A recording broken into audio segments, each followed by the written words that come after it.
Hello මගේ බුද්ධිමත් කෙල්ල කොල්ලෝ ටිකට මම සුපින ටිප් එකක් ගෙනාවා. මේ ටික ඇවිල්ලා ඔයාගේ ජීවිතේ කෙල වෙලා තියෙනවා නම් ඊට පස්සේ හදාගන්න පුළුවන් වෙන්න. එහෙම නැත්නම් කෙල වෙලා තියෙන තැනින් තව වැටෙන්නේ නැති වෙන්න තියෙන ටිප්ස් එකක්.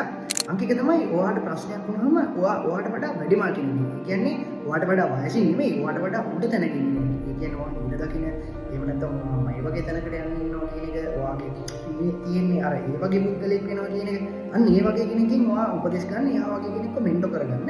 දෙවෙනි එක තමයි කොයි වෙලාවකවත් ඔයාගේ යාළුවෙක් උපදෙස් ගන්නකොට ඔයාගේ බිස්නස් ප්‍රශ්නයකදී එහෙම නැත්නම් ඔයාගේ ෆැමිලි ප්‍රශ්නයකදී එහෙම නැත්නම් ඔයාගේ පෞද්ගලික ප්‍රශ්නයකදී මේ වගේ කිසිම දෙයක් ඔයාගේ යාළුවෙක් උපදෙස් ගන්න එපා. මොකද එයා ඒ වගේ තත්ත්වයකට මුහුණ දෙන්නේ නැති වෙනවා. එයා කඩට එන එකක් ඔයාගේ හිතා ගන්න කියනවා නේ කියලා ඔයාට තව කියලා වෙනවා. ඉන්නේ එක තමයි ඔයා රිලේෂන්ෂිප් වලට ඇඩ්වයිස් කරනකොට හොඳට මතක තියාගන්න ඔයාගේ ජීවිතේ ඔයා හදාගන්න ඕන තැන් තමයි මේවා.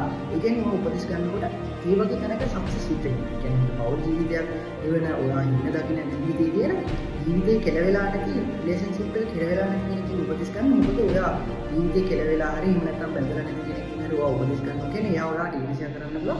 ඔයාව තව නැටෙනවා. ඒක අනිවාර්යෙන් මතක ඇති වීඩියෝ එකක් ෆලෝ කරන්න. මොකද ඔයාගේ ජීවිතේ වරදක් අඩු කරගන්නවා. මේ වගේම මේ TikTok එක බලනවා නම් ඉතින් රීල් එකක් Facebook එකෙන් දානවා නම් මේක ෂෙයා කරන්න තව කෙනෙක්ට මේක දෙන්න. එයාගේ ජීවිතේ පරිදි අඩු කරගන්න අපි කියනවා අපිට මේක ෂෙයා කරලා ඔයාත් මට සපෝට් කරන්න.